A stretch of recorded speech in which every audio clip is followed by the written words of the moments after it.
It's an all-turf edition of the Coast to Coast Pick 5 on Sunday. Jeremy Ponk from First Bet, joined by Brian Nadeau in the Silks Room at Gulfstream Park. Jeff Siegel up next with his picks from Santa Anita. Let's go to the grass, Brian. Race number 8 is the first leg of the Coast to Coast Pick 5 on Saturday. It'll be followed by race 3 at Santa Anita, the $100,000 Pasadena Stakes. Gulfstream Park race number 10 is a 7.5 furlong turf allowance optional claimer. And then we'll go back to Santa Anita for the final 2 maiden claimer sprint on the turf. And we wrap it up with the Grade 3 American Stakes. So we've got all stakes, are all turf, and a couple stakes races to go after. Let's start here at Gulfstream race number 8. Brian, who do you like in this turf sprint? Yeah, huge doings, Dippy. Closing day of the championship meet, mandatory payout on the Rainbow, the big coast to coast as well, turf galore. A lot of speed to Chess Master right down inside. Yep. We know speed plays on this turf course. Let's just take a deep breath and hope he forgets to stop. 1-4-8. Coppola ran so well last time. I got to come back and use him off the trainer switch last time. Second time, Dale Romans now. Maybe if he gets a little too hot for Chess Master, Coppola takes over. And then certainly Silent Poet, that classy one coming down from Woodbine. But let's just be honest, this is a kickstart to his campaign.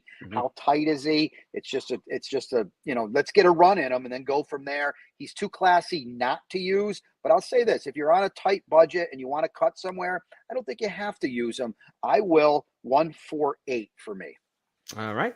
To race number 10, we've got allowance optional claimers here as well, but they're going to go around 2 turns, 7.5, 1 circuit of the turf course. Where are we headed?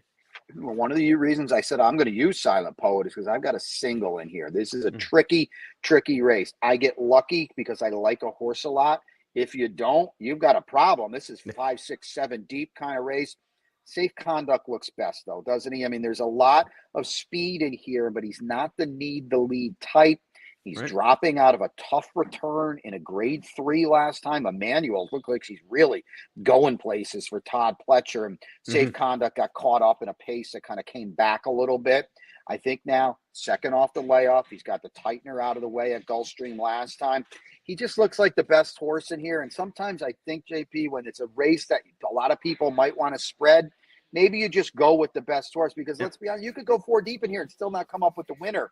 If that's the approach you're taking, I'm just going to single Safe Conduct and look elsewhere in their sequence for value. Those races with Emmanuel of late look like key races moving forward. They were tough, deep races, and he's on his game. So horses out of those should be pretty live.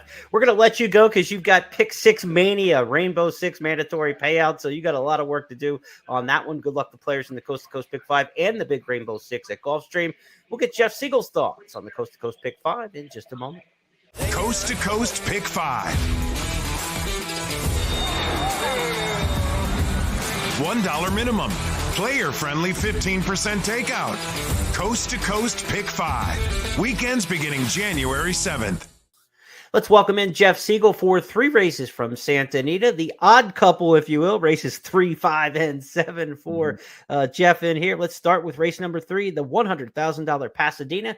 3-year-old turfers. Who do you like? Well, I like number 5, Johannes. We've talked about him on our various shows this spring.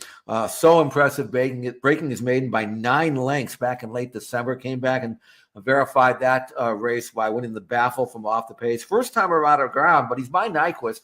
No reason why he won't handle it. And I think he'll drop over from the 5-hole, get some cover, and make a last run. There is pace in the race for him to run at. So now if he just runs with well routing as he has sprinting, I think he'll win, and I think he will. So let's go with number 5, Johannes, as a single for me in the Pasadena Stakes for 3-year-olds going a mile on grass, carded as the 3rd race. Let's go next to the 5th race. It's maiden claimers, turf sprinters in this one. We've got plenty of singles in this sequence so far from you and Brian. So are you going to use a few in here? Yeah, I'm going to go 3 deep, but you can use more than that if you can afford to, and we can on our ticket. But I'll just give you my top 3, and then you can toss in anybody else you'd like to use. Number 2, Admiral Halsey is a first time for maiden 50. Now in Peter Miller's barn, he numbers that would probably beat this field. He's run well over the course in the past. Gets Juan Hernandez. He is an 8-race maiden, so a little long in the tooth with regards to his resume here, but I think at this level he really should have found his friends. I like number 2, Admiral Halsey. Also use number 3, Devil Moon. Plenty of pace here. He's been disappointing. I thought he was going to be a decent sort of horse when Richard Mandela had him, but he's got dangerous speed, and if he can get loose on the lead, he could be tough. Frankie Dettori rides him, so use number 3, Devil Moon. Number 4, Say Khan, hasn't been out since September, but he's run well sprinting on grass on this grass course. Last time they took him back, and he closed some ground, so maybe they'll hold him up and let him run the last part as opposed to what they've been usually doing with him, and that is gunning him off his feet. I don't think he wants that. So I'm going to go 2, 3, and 4, Admiral Halsey, Devil Moon, and Sai Khan. I'm fairly convinced I've got it covered with those 3. All right, let's get us out on the anchor leg with the featured race around the country on Sunday. It's the Grade 3 American Stakes.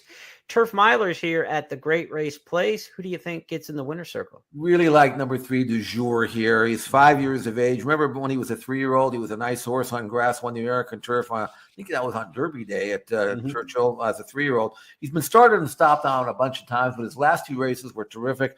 Beating the nose in the Thunder Road, beating the neck in the Kilroe last time out, despite the fact that he was running against the grain. There was no pace on. He was very wide without cover, kept coming at the last part of it. He got beat a neck. It was an unlucky race for him. Better horses in that race he's facing here.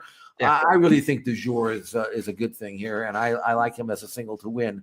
The American goes as the 7th on Sunday. Let's review the ticket from Jeff Siegel and Brian Nadeau. Not going to cost you much to play this one. 3 singles and 2 3-buys. So there's only 9 combinations, $9. You can play this entire ticket. These picks are made pre-scratches, so be sure to check out the official websites for Gulfstream Park and Santa Anita for updated scratches and changes. Good luck not only in the Coast to Coast Pick 5, but on the big jackpot payoff in the Rainbow Six Mandatory Sunday at Gulfstream Park.